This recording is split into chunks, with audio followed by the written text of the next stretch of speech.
Hello guys, কেমন আছেন সবাই?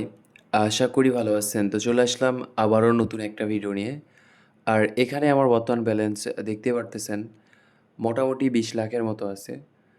তো এটা থেকে আমরা এখন প্লিঙ্কো গেমটা খেলার চেষ্টা করব। দেখা যাক এখান থেকে আমরা লাস্ট পর্যন্ত কত টাকা প্রফিট করতে পারি কিংবা কত টাকা লস করি। আর এখানে আমরা লাস্ট পর্যন্ত চেষ্টা করব যেন ভালো একটা প্রফিট করতে পারি। ওকে, দেখা যাক কী হয়। আর প্লিঙ্কো গেমটা খেলার পেছনে অনেক কারণ আছে। অনেকেই প্লিঙ্কো গেমের কথা বলতেছেন। অনেকে বলতেছেন যে প্লিঙ্কো গেমের নাকি আলাদা একটা অ্যাপ আছে। হ্যাঁ, অ্যাপ আছে বাট ওখানে ঐরকম আমি ট্রাস্টেড মনে করি না। যার কারণে খেলি না। আর এখানে খেলতেছি, দেখা যাক প্লিঙ্কো গেম থেকে যদি ভালো একটা প্রফিট করা যায়। আরেকটা বিষয় সেটা হচ্ছে যে প্লিঙ্কো গেম আপনি যেরকমই মনে করেন কিংবা যেরকমই ভাবেন, এখানে কিন্তু তারা ওই অলরেডি এমনভাবে সেটআপ করে রাখে যে আপনাকে বেশি দিবে না। অল্প করেই পাবেন, বাট আপনার যদি ভাগ্যে থাকে তাহলে ওই অল্প করে অনেকগুলা টাকা প্রফিট করতে পারবেন। তাছাড়া এখান থেকে কখনোই ঐরকম যে হুট করে প্রফিট করবেন এরকম কোনো কিছুই হয় না। আর এখানে যখন খেলবেন তখন সবসময় হাইয়ে খেলার চেষ্টা করবেন। হাইয়ে খেললে মোটামুটি একটা যেটাই হোক প্রফিট করা যায়। আর লতে খেললে আপনার যেরকম লস কম হবে, আবার প্রফিটও যে আহামরি বেশি হবে এমন কিন্তু না। লতে খেলে আহামরি প্রফিট করতে পারবেন না। ওকে। আর দেখা যাক এখানে আমি কী করি। তো আগে প্লিঙ্কো গেমের সিস্টেমটা অন্যরকম ছিল। যখন আপনি বল ফেলতেন, একটা করে বল পড়া মাত্র উপরে আপনার ব্যালেন্সটা দেখা যেত যে কত কাটতেছে কিংবা কত হচ্ছে। আর এখন সিস্টেম অন্যরকম। আপনি খেলা যখন স্টপ করবেন তখনই দেখতে পারবেন যে উপরে আসলে কত টাকা আপনার কাটলো কিংবা কত টাকা গেল। এই হচ্ছে বিষয়। ওকে, লস হচ্ছে।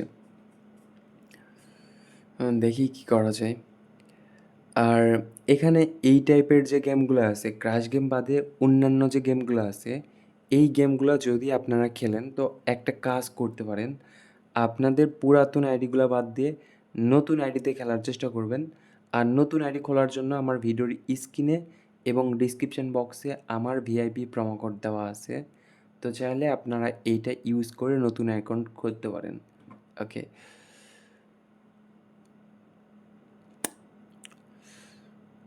লস হয়ে গেল অনেকগুলো টাকা।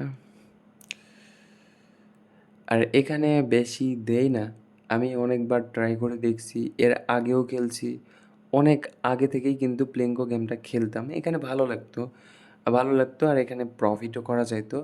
লাস্ট পর্যন্ত দেখা যাইতো কি যে হুট করে লস করতে এতগুলা টাকা লস করছি যেটা রিকভার করা একদমই মানে স্বপ্নের মতো।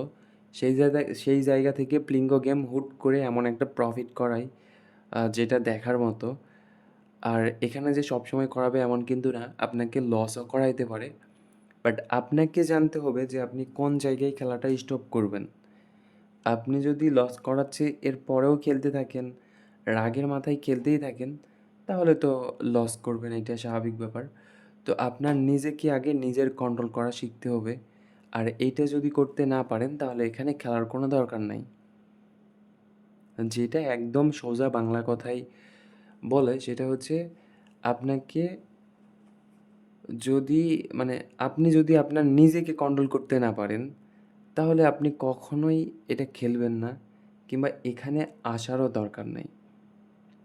যদি আসেন তাহলে উইন করবেন ঠিক আছে, বাট উইনটা ধরে রাখতে পারবেন না।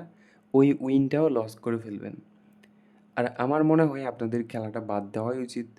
আরেকটা বিষয় সেটা হচ্ছে যে অনেকে মনে করেন আপনাদের লস রিকভার করে আপনারা এখান থেকে বের হয়ে যাবেন। এতদিন কি করলেন আপনারা? যে এতদিনেও লস রিকভার করতে পারেননি। আর এতদিনে যেহেতু লস রিকভার করতে না মানে পারেননি, তো সামনে আবারও যে লস রিকভার করবেন এটার কী গ্যারান্টি? সামনে যত থাকবেন তত লস হবে। যার কারণে আগেই একটু ভাবে চিন্তে দেখা উচিত যে আপনারা কী করবেন। আর আমি এখানে কি বলবো? আমি অলরেডি নিজেই এতগুলা টাকা লস করলাম। হ্যাঁ, হয়তোবা একটু রাগ হচ্ছে বাট আমি আমার নিজেকে কন্ট্রোল করার চেষ্টা করতেছি। এটা একদমই ঠিক হলো না। আমি ভাবলাম ৫ থেকে ৬ মিনিটের মতো খেলবো। আর এখানে হয়তোবা আ একটু হালকা পাতলা ২ লাখ কিংবা ৩ লাখের মতো প্রফিট করবো। এই প্রফিটটা নিয়ে বের হয়ে চলে যাবো। বাট এখানে ভাগ্যের কি পরিহাস, কোনোভাবে প্রফিট তো করতে পারলাম না। উল্টা আরও লস হয়ে গেল। আর অলরেডি এখানে আমার টার্গেটের সময়সীমাও শেষ। আর আমি কখনোই টার্গেটের বাইরে যাই না। তো এমন একটা কাজ হলো যেটা বলার মতো না। ছি! এখানে এতগুলা বল আছে, একটা তো ঘুরে ওইদিকে যাইতে পারে। তা না গিয়ে এখানে শুধু মাঝখানে। অন্য কোথাও ঘুরতেছে না। ওকে, ঠিক আছে। আমি এখানে আর খেলতেছি না। তো ঠিক আছে, সবাই ভালো থাকেন, সুস্থ থাকেন। দেখা হচ্ছে পরবর্তী কোনো ভিডিওতে।